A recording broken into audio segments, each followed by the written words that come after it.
Salut et bienvenue au deuxième épisode de la série Short and Sweet sur le podcast Feel Good en live aussi sur Instagram et diffusé après sur YouTube et sur toutes les plateformes d'écoute préférées que tu peux choisir. C'est vraiment libre à toi. Alors aujourd'hui, on va encore une fois parler de se bouger pour faire en sorte de prendre action et de booster, augmenter notre santé, notre fitness, notre bien-être pour le prochain mois et la suite de l'année et pour 2024 aussi. Donc, aujourd'hui, ce que j'ai envie de parler, c'est la constance. Et la constance, c'est pas super sexy, je sais, mais que voulez-vous, c'est ça qui fonctionne le mieux. J'ai entendu une phrase qui m'a vraiment marquée ces derniers jours. C'est Karine Ruel, je lui donne un crédit, qui l'a dit, et elle disait que on cherche la perfection. Mais si on attend la perfection, il ne va pas se passer grand-chose. Donc, si on attend le moment parfait pour commencer à bouger, on attend d'avoir les conditions parfaites, on attend d'avoir le temps, on attend d'être assez bonne pour pouvoir faire du yoga, pour aller s'inscrire à un cours, ou peu importe ce qu'on attend. Si on attend la perfection, il ne se passe rien. Par contre, si on commence avec constance, au début, ça se peut qu'on ne soit pas bon, mais à force de faire, on va devenir meilleur. Éventuellement, peut-être même parfaite. Donc, la constance amène la perfection, et ce n'est pas la perfection qui va nous apporter quelque chose d'intéressant. Donc, je trouvais que c'est une réflexion qui était vraiment pertinente parce que, effectivement, quand on est un petit peu perfectionniste, lève la main si tu es un petit peu perfectionniste, ça fait beaucoup procrastiner et finalement, on n'avance pas, on est bloqué parce qu'on se dit, ben, il faut que je travaille un petit peu avant de pouvoir commencer pour que ce soit pas trop nul dès le départ. Mais c'est peut-être pas la façon la plus optimale de voir les choses. Donc, prends une grande respiration ici. On va juste prendre le temps d'intégrer que la constance amène la perfection, ou en tout cas amène des résultats. Et je trouve que ça enlève une certaine pression et ça revient un peu à ce que je prône tout le temps. Si tu as déjà entendu ce que je parle souvent, je dis par rapport à la perte de poids ou par rapport à plein de choses que les transformations extrêmes, ça ne fonctionne pas. Pourquoi? Parce qu'il n'y a pas de constance. Donc, on fait quelque chose de façon vraiment intense pendant un petit moment et c'est tellement trop intense, ça demande tellement trop d'énergie, ça demande tellement trop, c'est difficile au niveau mental, ça peut pas tenir la route, ça brasse nos émotions et forcément, à un moment donné, la constance va prendre le bord et on va arrêter. Alors que si on faisait des petits pas avec constance, avec une vision à long terme, qu'on veut vraiment avoir une santé, améliorer notre forme, avoir du bien-être à long terme, peut-être qu'on irait plus en douceur et peut-être que ce serait beaucoup plus optimal dans le temps.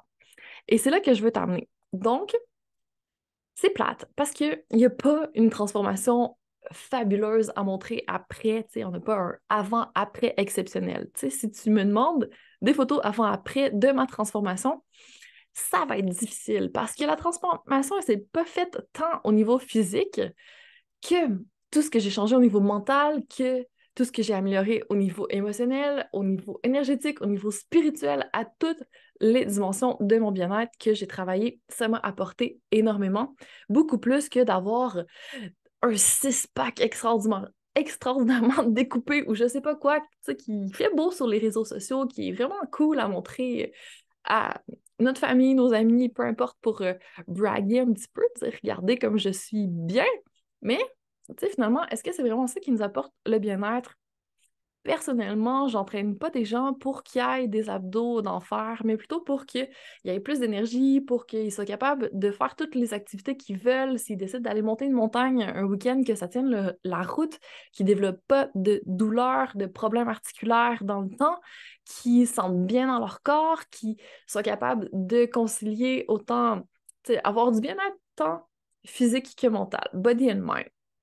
Je trouve que c'est tellement plus pertinent pour notre vie quotidienne que d'avoir une transformation extrême, d'avoir un corps découpé au couteau ou peu importe. Mais tu sais, on a le droit de vouloir ça aussi. On a le droit.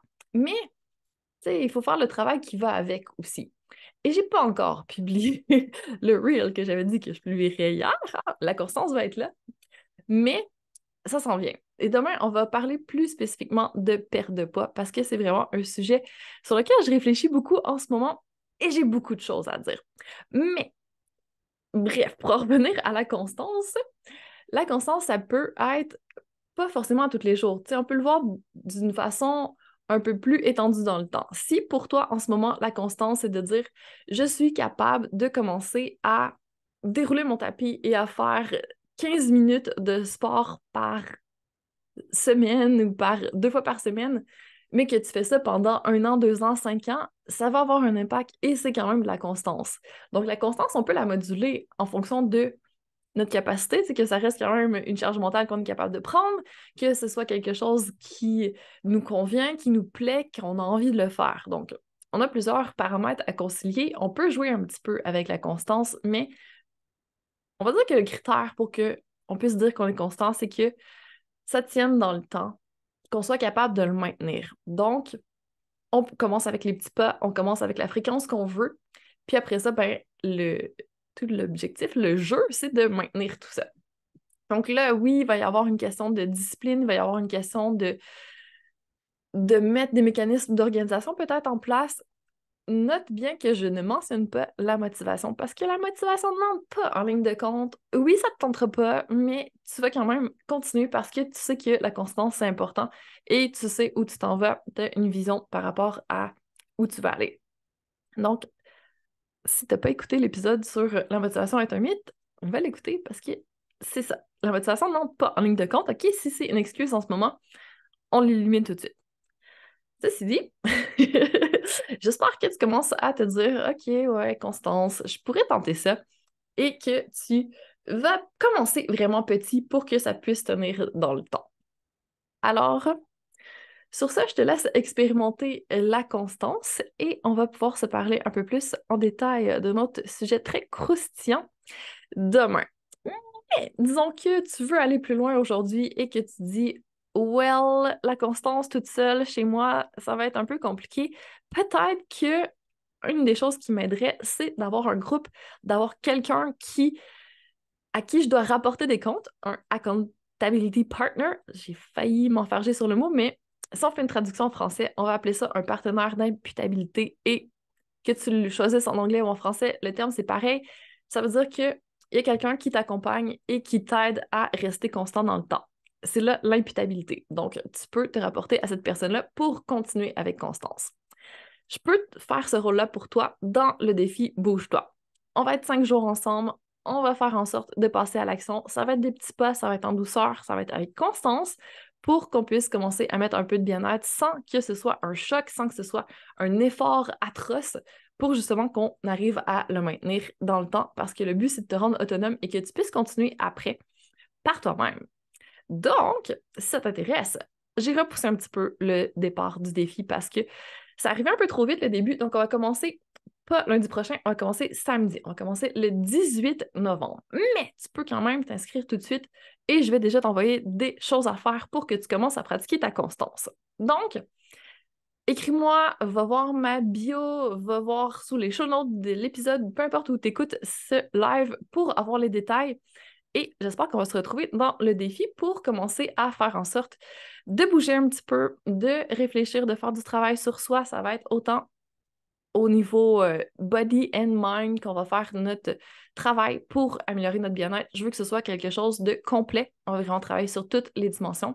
Oui, on va bouger. Oui, il va y avoir du pilates parce que je passe beaucoup par le corps pour amener le bien-être, mais pas que. Je trouve que c'est important d'aller chercher les autres aspects aussi pour avoir un résultat qui est vraiment intéressant. Alors, à toi de jouer. Je te laisse aller chercher les informations. Je te laisse faire ce que tu as envie, mettre à ton calendrier les actions que tu vas faire avec constance. Avec constance, oui. Et on se retrouve demain pour la suite des aventures de cette série Short and Sweet. Donc, si tu as un petit 2 minutes pour me laisser un review, pour me dire comment tu trouves ça, comment ça se passe, peut-être me laisser un 5 étoiles sur Apple Podcasts, Spotify, peu importe où tu écoutes, ce serait super apprécié. Et je te partage en échange soit le cours Ergonomie 101 ou un mini-cours qui s'appelle 7 jours de bien-être. Ça va être du bien-être global facile, court et fun aussi. Donc, tu as deux choix et tu as ma reconnaissance infinie de m'avoir aidé à mettre encore plus de feel-good dans plus d'oreilles de plus de gens. Donc, merci infiniment d'avoir pris le temps de m'écouter aujourd'hui. Je te souhaite une belle suite de journée et je te dis à très bientôt pour encore plus de feel good.